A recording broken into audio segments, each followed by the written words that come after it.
Good morning +1 class. बच्चे देखो, हम लोगों ने केमिस्ट्री का अब जो हमने लास्ट टॉपिक कवर किया था वो था आपका physical and chemical properties of carbon, और उसका हमने पढ़ा था एनॉर्मस बिहेवियर। कार्बन के बारे में हम लोगों ने पढ़ा कि कार्बन जो है अपना rest of the members of the family से डिफरेंट है। क्यों डिफरेंट है? क्योंकि इसकी कुछ प्रॉपर्टीज़ हैं, लाइक ये बहुत ज़्यादा इलेक्ट्रोनेगेटिव होता है, इसके अंदर absence of valence D electron present होता है, इसकी जो आयोनाइजेशन एंथैल्पी होती है वो काफ़ी हाई होती है। ठीक है, तो इस तरह से हम लोगों ने जो लास्ट में कवर किया था वो था आपका एनॉर्मस बिहेवियर ऑफ कार्बन। और कार्बन से ही रिलेटेड ना आप लोगों को मैंने जो दिया था वो था आपकी एलोट्रॉप्स। ठीक है, एलोट्रॉप्स में हम लोगों ने एक डायमंड को और दूसरा हमने ग्रेफाइट को कवर करना था।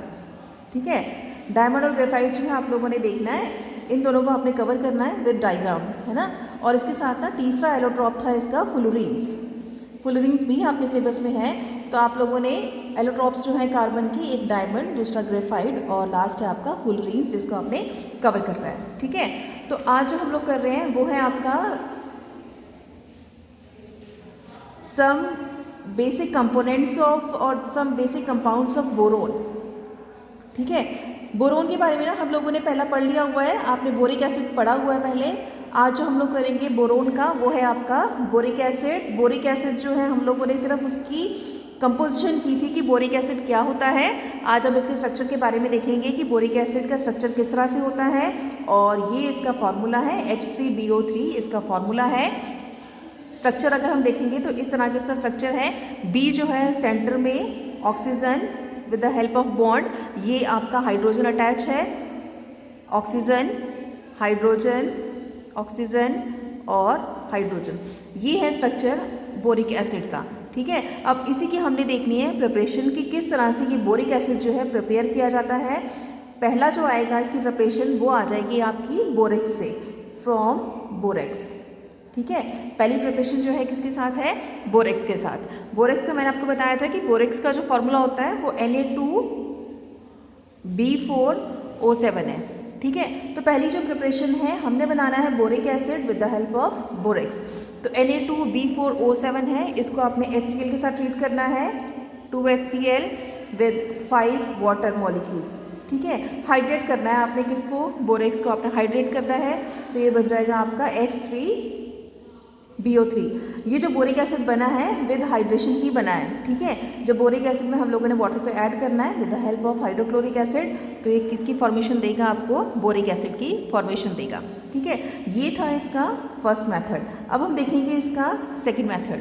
सेकंड मेथड में हम लोगों ने क्या करना है? हाइड्रोलिसिस करने हैं हमने बोरोन कंपाउंड्स की। ठीक है, अब हाइड्रोलिसिस में हम लोग क्या करेंगे? फॉर एग्जाम्पल जैसे आपके पास है BCl3 + H2O। ठीक है, हाइड्रोलिसिस सिंपल होगी, इसमें आपने कुछ ऐड नहीं करना, कोई कैटलिस्ट यूज नहीं करना, कोई हाई टेम्परेचर प्रेशर नहीं देना आप लोगों ने। H3BO3 इसकी फॉर्मेशन हो जाएगी प्लस HCl। HCl तो बाद में रिलीज होना ही है, बिकॉज क्लोरीन है, क्लोरीन को हमने वाटर के साथ ट्रीट किया है, तो HCl जो है इसकी फॉर्मेशन लास्ट में होनी है। ठीक है, नेक्स्ट हम बात करते हैं इसकी प्रॉपर्टीज़ के बारे में। प्रिपरेशन आपने इसकी दो बता देनी है, फर्स्ट है आपकी बोरेक्स के साथ और सेकेंड है आपकी हाइड्रोलिसिस के साथ। ठीक है, प्रॉपर्टीज़ की अगर बात करें तो जो आपका बोरिक एसिड होता है ये बहुत ही वीक मोनोबेसिक एसिड है। ठीक है, ये आपका बोरिक एसिड जो है बहुत ही वीक मोनोबेसिक है। ठीक है, अब मोनोबेसिक का मतलब यहाँ पे क्या है? मोनोबेसिक का मतलब होता है एक ऐसा कंपाउंड जिसके अंदर सिर्फ एक ही बेस प्रेजेंट होता है और वो वीक होता है, as like of Lewis base की तरह ये भी एक वीक मोनोबेसिक है। तो इसकी पहली प्रॉपर्टी जो है वो क्या है कि ये बहुत ही वीक मोनोबेसिक एसिड है। ठीक है, सेकेंड प्रॉपर्टी में अगर हम देखें तो इसके ऊपर हम शो करते हैं एक्शन ऑफ हीट। हीट का क्या एक्शन होता है? Action of heat. अगर एक्शन ऑफ हीट को देखा जाए तो H3BO3 जो है आपका 370 केल्विन पे HBO3 + H2O। ठीक है, जब हम इसके ऊपर हीट देते हैं तो ये क्या फॉर्म करता है? HBO3 की फॉर्मेशन करता है, यानी कि बोरिक एसिड जो है वो कन्वर्ट होकर किस में आ जाता है? HBO3 में आ जाता है with the presence of heat. ठीक है, तो इस तरह से आपने बताना है कि इसका हीट का क्या रिएक्शन होता है in case of boric acid. Next हम बात करेंगे इसके यूजेस के बारे में कि बोरिक एसिड कहाँ कहाँ यूज़ होता है। तो बोरिक एसिड जो है in the manufacture of heat resistant borosilicate glasses में यूज़ होता है। ठीक है, ग्लासेस हैं ये आपके हैं बोरोसिलिकेट ग्लासेस। तो इसका यूज़ क्या है कि जो बोरिक एसिड है वो हमेशा यूज़ होगा किसके लिए, हीट रेजिस्टेंट बोरोसिलिकेट ग्लासेस की मैन्युफैक्चर करने में। ठीक है, पहला यूज़ हमारा ये है और दूसरा यूज़ क्या है कि हमारे लैब में यूज़ होता है। ठीक है, अब बात करते हैं इसकी बोरिक एसिड के बारे में। बोरिक एसिड जो है हम लोगों ने पढ़ा है इसके about the structure, about the formula, about the preparation और उसकी प्रॉपर्टीज़ और उसके यूजेस के बारे में। ठीक है, अगेन दूसरा हमारा जो बोरोन का कंपाउंड है वो है आपका डाइबोरेन। सेकेंड आ जाएगा आपके पास डाइबोरेन।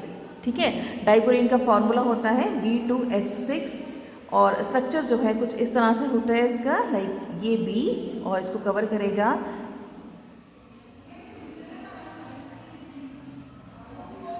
ठीक है, इस तरह का इसका जो है साइक्लिक स्ट्रक्चर होता है किसका, डाइबोरेन का। अब इसकी प्रिपरेशन देखनी है आपने कि डाइबोरेन की प्रिपरेशन किस तरह से होती है। तो डाइबोरेन की प्रिपरेशन में हम लोग लिथियम एल्यूमिनियम हाइड्राइड यूज़ करते हैं जिससे इसकी प्रिपरेशन होती है। फॉर एग्जांपल जैसे हम लोगों ने यहाँ पे यूज़ करना है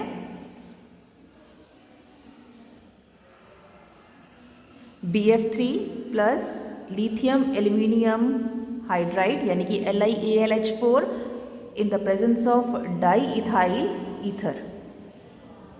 ठीक है, डाइथाइल ईथर यूज़ करोगे आप और आपने क्या बनाना है यहाँ पे B2H6 यानी कि डाइबोरेन प्लस 4HF हम लोग यूज़ करेंगे और लास्ट बनेगा आपका AlF6।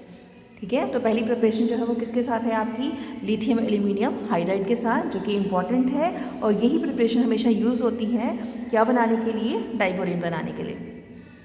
ठीक है, नेक्स्ट हम बात करते हैं इसकी प्रॉपर्टीज़ के बारे में। प्रॉपर्टीज़ में हम लोगों ने क्या देखना है, प्रॉपर्टीज़ में हम लोग ये देखेंगे कि जितने भी आपके डाइबोरेन होते हैं वो बहुत जल्दी कैचेस फायर यानी कि बहुत जल्दी आग पकड़ लेते हैं in the presence of air. ठीक है, जब हम इसे ऑन एक्सपोजर टू एयर होता है डाइबोरेन को, जब भी हम लोग एयर के कॉन्टैक्ट में लेके आते हैं तो इट कैचेस फायर ईजिली, बहुत जल्दी इसको आग लग जाती है। तो B2H6 with the presence of oxygen ये बनेगा आपका B2O3 और H2O। ठीक है, तो ऑन एक्सपोजर टू ऑक्सीजन और air it catches fire easily, बड़ी जल्दी इसको आग लग जाती है। दूसरी बात अगर हम देखें तो जितने भी आपके बोरेन्स हैं वो बहुत जल्दी हाइड्रोलाइज हो जाते हैं वाटर के साथ। B2H6 प्लस H2O अगर हम इसकी हाइड्रोलिसिस करते हैं तो वो बन जाएगा आपका H3BO3 यानी कि बोरिक एसिड और बन जाएगा आपका हाइड्रोजन। ठीक है, तो फिर से देख लो, ये है इसकी प्रॉपर्टीज़ कि पहला क्या है B2H6 in presence of oxygen बहुत जल्दी इसको आग लग जाती है, it forms B2O3 plus H2O। दूसरा अगर हम देखें तो B2H6 in the presence of water hydrolysis करवानी है आपने इसकी। जब हम हाइड्रोलिसिस करवाते हैं तो हमारे पास क्या आता है आपका एंड प्रोडक्ट जो क्या बनेगा आपका बोरिक एसिड, यानी कि जो प्रोडक्ट है वो आपका बोरिक एसिड बनेगा।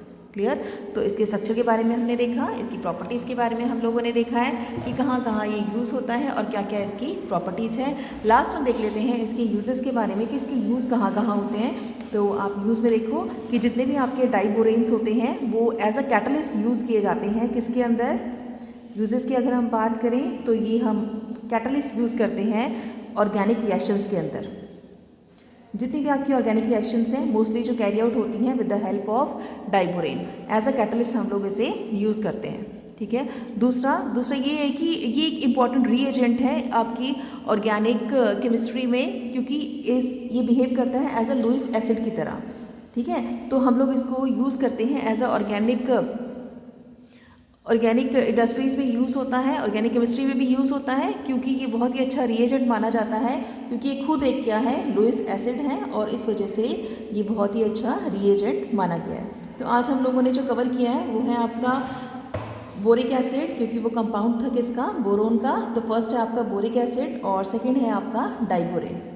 ठीक है बच्चों।